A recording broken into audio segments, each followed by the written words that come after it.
Namaskar. Hello to the one who is watching this video.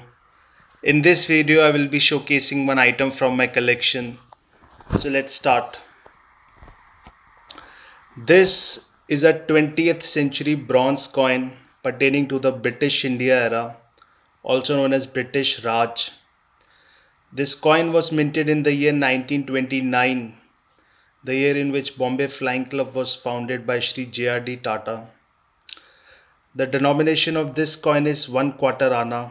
It was one of the denominations which was in circulation during the British India rule. As far as the design of this coin is concerned, it is a very simplistic one and very soothing to the eyes. The denomination, the year, the country is surrounded by a circle of beads, which in turn is surrounded by a wreath. On the back of it, there is a bust of King George V.